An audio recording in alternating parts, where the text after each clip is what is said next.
നമസ്കാരം. വെള്ളയും വെള്ളയെക്കുറിച്ച് എങ്ങോട്ടാണെന്ന് ചിന്തിക്കുന്നുണ്ടാവും. ക്യാപ്ഷൻ കണ്ടപ്പോൾ ചിലർക്കെങ്കിലും കാര്യം പിടികിട്ടി. നമ്മുടെ അമ്മണിയാൻ്റെ കടയിൽ നിന്ന് കുറച്ച് ചോക്ലേറ്റ്സ് ഒക്കെ വാങ്ങി വീടിൻ്റെ അടുത്തുള്ള അങ്കനവാടിയിലെ പ്രവേശനോത്സവത്തിൽ പങ്കെടുക്കാൻ പോവുകയാണ്. ഈ ചടങ്ങിലോട്ട് എന്നെ ക്ഷണിച്ചത് അങ്കനവാടി ടീച്ചർ സെലീഷയും റജീറ്റ ചേച്ചിയും കൂടിയാണ്. അവരുടെ ഈ സന്തോഷത്തിൽ ഞാനും പങ്കെടുക്കണമെന്ന് അവർ ആഗ്രഹിക്കുകയും അതെന്നോട് പറയുകയും ചെയ്തു. വളരെ സ്നേഹത്തോടെ ആ ക്ഷണം സ്വീകരിച്ച് ആശംസകൾ നേരാനായിട്ട് ഞാൻ അവിടെ എത്തിയപ്പോൾ പ്രിയപ്പെട്ട അമ്മമാരെയും കുഞ്ഞുമക്കളെയൊക്കെ കാണാൻ സാധിച്ചു. ഈ ചടങ്ങ് ഉദ്ഘാടനം ചെയ്ത് സംസാരിച്ചത് കൗൺസിലർ ലിസി സുമി ചേച്ചിയായിരുന്നു. കൂടാതെ ADS ചെയർപേഴ്സണായിട്ടുള്ള സിജി ചേച്ചി ഉണ്ടായിരുന്നു. നമുക്ക് പരിചയമുള്ള ഒരുപാട് അമ്മമാരും കുഞ്ഞുമക്കളുമാണ് അവിടെ ഉണ്ടായിരുന്നത്. ഞാൻ എൻ്റെ ബാല്യകാലത്തിലെ അംഗനവാടി ഓർമ്മകളൊക്കെ പങ്കുവയ്ക്കുകയായിരുന്നു. നമ്മുടെയൊന്നും ചെറുപ്പത്തിൽ ഇതുപോലുള്ള ഒരു അവസരങ്ങളൊന്നും ഉണ്ടായിട്ടില്ലല്ലോ.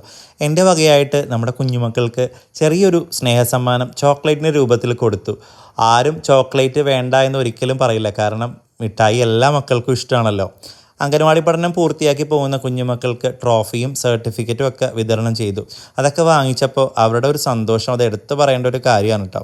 കുറേ കാലം കഴിഞ്ഞ് ഈ വീഡിയോ കാണുമ്പോൾ എനിക്കും അവർക്കും ഉണ്ടാകുന്ന ആ ഒരു സന്തോഷം വളരെ വലുതായിരിക്കും എന്ന് എനിക്ക് തോന്നി. അപ്പോഴേക്കും നമ്മുടെ ടീച്ചർ സേമിയ പായസവും അച്ചപ്പവും ഒക്കെ കൊണ്ടുവന്ന് തന്നു. നമ്മുടെ കുഞ്ഞുമക്കളെ അവിടെ ഇരുത്തിക്കൊണ്ട് ക്ലാപ്പ് ചെയ്യിച്ചൊരു വീഡിയോ ഒക്കെ എടുത്തു. ഞാനും അവരുടെ സന്തോഷത്തിൽ പങ്കാളിയായി ഒരു വീഡിയോ എടുത്തു. ഇങ്ങനെ ഒരു അവസരം തന്ന ദൈവത്തിനും ടീച്ചേഴ്സിനും ഒത്തിരി നന്ദി.